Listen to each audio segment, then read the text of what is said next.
Ladies and gentlemen, thank you for your patience. In the last video, I went over how I was being too hard on myself and how my unrealistic expectations were preventing me from publicly clarifying misconceptions in the Bible. Nobody is perfect. I'm going to make mistakes. I need to allow myself to fail in order to learn what I need to succeed. In this video, we'll go over the scripture I mentioned and a response that I'm used to hearing.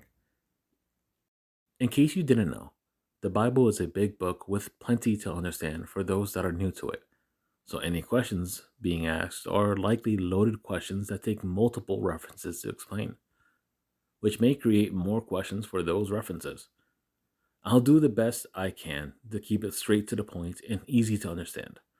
So if you have a question, feel free to ask. jw.org likely has the answer, and I'll attempt to answer it as soon as I can. With that said, let's tackle this scripture. May people know that you, whose name is Jehovah, you alone are the most high over all the earth. Psalms 83:18. One of the responses I hear is, his name is pronounced Yahweh. But where does this response come from? Is that accurate?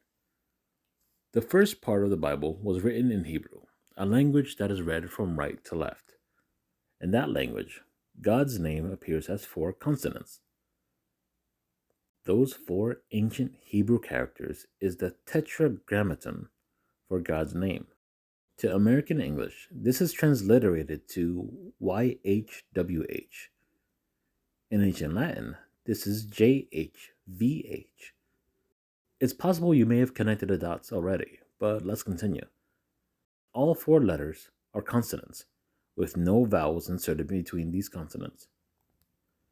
Exactly how Jehovah pronounced his name to Moses is not known today. For centuries, it was spelled by Latin writers as Jehovah. Many modern Hebrew scholars prefer to pronounce the name as Yahweh or even Yehovah. So when it comes down to the accuracy of the name, Jehovah's Witnesses, plenty of non-Jehovah's Witnesses, and I prefer to use the name Jehovah. This is because there's an established way to pronounce that, and even the smallest detail is important to God. Of course, you have the free will to choose the name you want to use when you refer to God. He wants his name to be known and to be used. If he didn't, he wouldn't have had it in the Bible so much. I suggest choosing the name that is most respectful and accurate.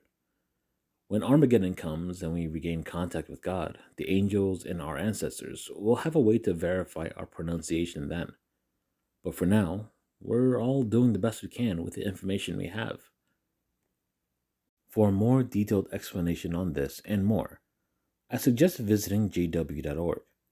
This organization has provided and proven to me all the answers to every spiritual question I've ever had, and continues to answer and clarify scriptures before I can even think to ask about them.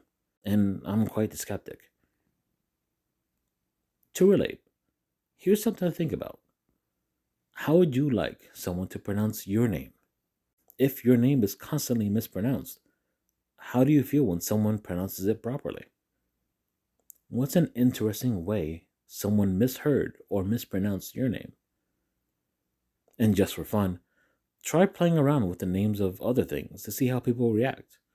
I'll tackle the Jesus is God response soon in my next video.